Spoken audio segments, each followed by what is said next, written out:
तो बच्चों कैसे हैं आप सब। मैं उम्मीद करता हूँ आप सब बहुत अच्छे होंगे, बहुत बढ़िया होंगे।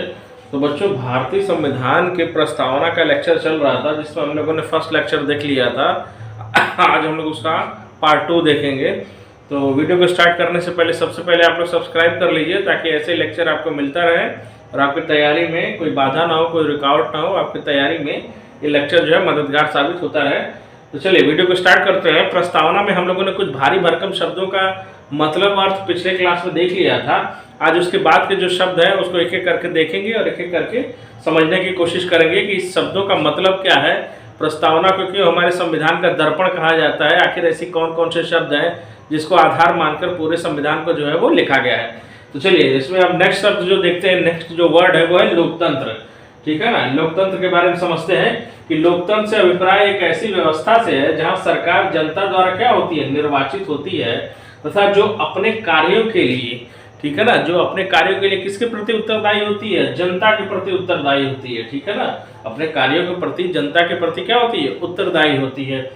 चलिए अब नेक्स्ट पॉइंट देखते हैं कि इसके अनुसार एक निश्चित अंतराल के बाद निर्वाचन होता है तथा जनता को स्वतंत्रता पूर्वक तथा न्यायपूर्वक तरीके से मतदान का अधिकार प्राप्त होता है। ठीक है ना, जो मतदान का अधिकार प्राप्त होता है, 1 पर्सन 1 वोट का जो अधिकार है वो हमारे डेमोक्रेसी, हमारे लोकतंत्र में देखने को मिलता है। तो ये हो गया। अब इसके बाद नेक्स्ट पॉइंट हम देखते हैं कि इसका अर्थ यह भी है कि जहां विधि का शासन हो, ठीक है ना, जहां कानून का शासन हो, जहां लॉ का शासन हो तथा कोई भी स्वेच्छाचारिता पूर्वक आचरण न करता है, यानी कोई भी अपने मन मुताबिक आचरण न करता हो, यानी जहां शासन जो है वो विधि का शासन हो। ठीक है ना। चलिए अब नेक्स्ट जो शब्द है वो है गणराज्य। गणराज्य का क्या मतलब है इसको देखते हैं और इसको समझने की कोशिश करते हैं कि गणराज्य का मतलब क्या होता है। चलिए इसका मतलब होता है कि एक ऐसी व्यवस्था है जहां राज्य के प्रमुख को, ठीक है ना, राज्य का प्रमुख का मतलब होता है प्रेसिडेंट की बात कर रहा है, यानी राष्ट्रपति की बात कर रहा है, का निर्वाचन जो है, पद जो है आनुवंशिकता के आधार पर नहीं होता है। ठीक है ना, यानी देश का जो सर्वोच्च पद है उसका भी क्या होता है, निर्वाचन होता है, यानी आनुवंशिक नहीं होता है। यही अगर हम इंग्लैंड से तुलना कर लें तो इंग्लैंड में रानी का शासन होता है, यानी वहाँ जो पद है वो हायरार्की बेस है, यानी पीढ़ी दर पीढ़ी बेस है। ठीक है ना, लेकिन हमारे यहाँ ऐसा देखने को नहीं मिलता है। चलिए नेक्स्ट पॉइंट देखते हैं कि प्रस्तावना का उद्देश्य एक यह भी है कि सभी नागरिकों को क्या मिले, सामाजिक, आर्थिक और राजनीतिक न्याय की प्राप्ति हो। और न्याय का सामान्य अर्थ यह है कि जहाँ किसी भी प्रकार का क्या हो, भेदभाव ना हो और सबको उनको उचित अधिकार जो है वो मिलता है। ठीक है ना, यानी सामाजिक, आर्थिक और राजनीतिक न्याय की बात जो है प्रस्तावना हमारी करता है। चलिए अब हम लोग इसमें जो नेक्स्ट शब्द है वो है सामाजिक न्याय। सामाजिक न्याय का मतलब समझते हैं कि इसका मतलब क्या होता है।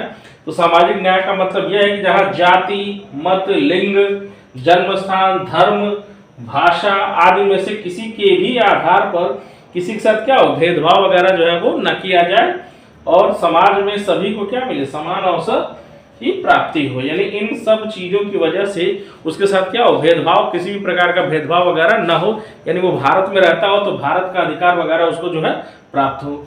चलिए अब हम लोग नेक्स्ट शब्द देखते हैं, राजनीतिक न्याय। राजनीतिक न्याय का क्या मतलब होता है कि इससे अभिप्राय एक ऐसी व्यवस्था से है जहां सभी नागरिकों को समान रूप से मतदान का, ठीक है ना, यानी सभी नागरिकों को समान रूप से मतदान का, चुनाव लड़ने का, ठीक है ना, चुनाव लड़ने का तथा सार्वजनिक पद प्राप्त का अधिकार हो। ठीक है, 1 पर्सन 1 वोट का अधिकार हो, इलेक्शन वो लड़ सकता हो एज ए इंडियन सिटीजन होने के नाते, और जितने भी गवर्नमेंट पोस्ट आते हैं, सार्वजनिक पोस्ट आते हैं, उसमें क्या हो, उसका समान अधिकार हो, यानी उसके साथ भेदभाव वगैरह न किया जाता हो।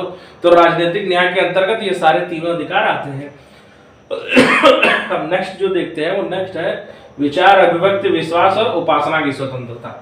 तो इसमें क्या क्या चीजें दी गई हैं। तो प्रस्तावना में आदर्श के रूप में यह दिया गया है कि सभी नागरिकों को समान रूप से इच्छानुसार धर्म पालन करने का, ठीक है ना, यानी अपने इच्छानुसार वो कोई भी धर्म का पालन जो है वो कर सकता है और अपने विचारों को स्वतंत्रता पूर्वक व्यक्त करने की छूट हो और राज्य इन विषयों में तब तक हस्तक्षेप न करे जब तक दूसरों की स्वतंत्रता अथवा अधिकार बाधित न हो। जैसे कभी कभी धर्म के आधार पर हमें देखने को मिलता है कि लोग जबरन धर्म परिवर्तन करा देते हैं। ये क्या है, ये गैर कानूनी है, ये इलीगल है, ये काम नहीं होना चाहिए। यानी हम अपने मन से किसी भी धर्म को मान सकते हैं, अपनी बातों को, अपने विचारों को रख सकते हैं, लेकिन किसी पे थोप जो है वो नहीं सकते हैं। चलिए अब नेक्स्ट पॉइंट देखते हैं, प्रतिष्ठा और अवसर की समानता की बात करता है। हमारा प्रियम्बल जो है, हमारी प्रस्तावना जो है, तो इसका क्या मतलब होता है?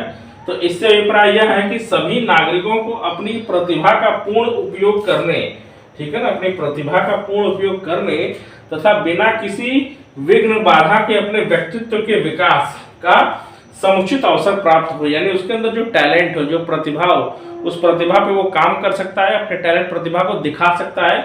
कोई भी उसके प्रतिभा पे किसी प्रकार का हस्तक्षेप या किसी तरह के रुकावट पैदा वो नहीं कर सकता है भारत के अंदर, ठीक है ना। चलिए अब नेक्स्ट जो पॉइंट है वो है व्यक्ति की गरिमा, राष्ट्र की एकता और अखंडता। यानी इसका क्या मतलब होता है, इसको समझते हैं। तो इसका अर्थ यह है कि भारत में बंधुता की भावना का आधार व्यक्ति की गरिमा होनी चाहिए, ठीक है ना। अगर वो इंडियन सिटीजन है तो उसका एक अपना रिस्पेक्ट होना चाहिए, अपना सम्मान होना चाहिए, ठीक है। न कि समाज में उसकी स्थिति, यानी समाज में उसकी क्या कंडीशन है उसे कुछ लेना देना नहीं है। यानी 1% 1 वोट 1% 1 राइट का अधिकार उसके पास होना चाहिए। इस प्रकार राष्ट्र की एकता और अखंडता का आधार भी बंधुता की भावना होनी चाहिए, ठीक है ना। बंधुता की भावना जो फ्रांस की क्रांति से लिया गया था, स्वतंत्रता समानता और बंधुत्व का जो भावना जो हमें फ्रांस की क्रांति से देखने को मिलती है, ये उसी की बात कर रहा है। प्रेम्बल में कहीं ना कहीं इन शब्दों को हमने लिया हुआ है।